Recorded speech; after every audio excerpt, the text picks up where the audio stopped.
Hello guys, അപ്പോൾ ഇന്ന് ഞാൻ നിങ്ങൾക്ക് ഒരു കുക്കിംഗ് വീഡിയോ ഷെയർ ചെയ്യാൻ ഓർത്താണ്. പക്ഷേ അൺഫോർച്ചുനേറ്റ്ലി ഇവിടെ എല്ലാവർക്കും പനി ആയതുകൊണ്ട് ആർക്കും കറിയൊന്നും വേണ്ട. സോ ചമ്മന്തി അരക്കാമെന്ന് ഓർത്തു. അപ്പോൾ ഉമ്മി ഉടനെ ഉള്ളിലെടുത്ത് ഉരിക്കുകയാണ് എൻ്റെ അടുത്ത് തേങ്ങ ചെണ്ടാൻ പറഞ്ഞു.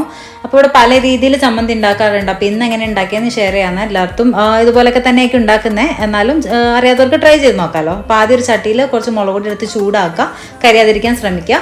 വറ്റൽമുളക് ഉണ്ടെങ്കിൽ അത് ചുട്ടെടുത്താലും മതി. പിന്നെ നമ്മൾ നേരത്തെ ചിരണ്ട തേങ്ങ ഒന്ന് ജസ്റ്റ് ചതച്ചെടുക്കുന്നുണ്ട്. അതിലേക്ക് നമ്മുടെ ഉള്ളി, പച്ചമുളക്, ഇഞ്ചി, കറിവേപ്പില, അതുപോലെ തന്നെ പുളി സോക്ക് ചെയ്ത് വെച്ചതും ഉപ്പൊക്കെ ഇട്ട് നല്ലോണം ചതച്ചെടുത്തിട്ട് കൈകൊണ്ട് കുഴച്ച് ഇങ്ങനെ ഉണ്ടാക്കി എടുക്കും. പിന്നെ അതിൻ്റെ ഒപ്പം നമുക്ക് ഉണക്കമീൻ ഉണ്ടായിരുന്നു, മാന്തളാണിത്.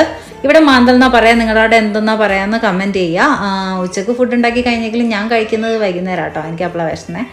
അപ്പോൾ എന്തായാലും ഇതേ നമ്മുടെ മെയിൻ ഘട്ടമായ ടേസ്റ്റിംഗ് ഘട്ടത്തിലേക്ക് കിടക്കുകയാണ്. എനിക്ക് ചമ്മന്തി പിന്നെ പണ്ടേ ഇഷ്ടമായതുകൊണ്ട് എനിക്ക് ഭയങ്കരമായിട്ട് ഇഷ്ടപ്പെട്ടു ഗൈസ്. നിങ്ങൾ എന്തായാലും ട്രൈ ചെയ്ത് നോക്കുക. ഇഷ്ടമായാൽ ലൈക്ക് ചെയ്യുക, ഷെയർ ചെയ്യുക, കമൻറ്റ് ചെയ്യുക, സബ്സ്ക്രൈബ് ചെയ്യാൻ മറക്കരുത്. അപ്പോൾ നമുക്ക് എന്തായാലും നെക്സ്റ്റ് വീഡിയോ കാണാം. ബൈ.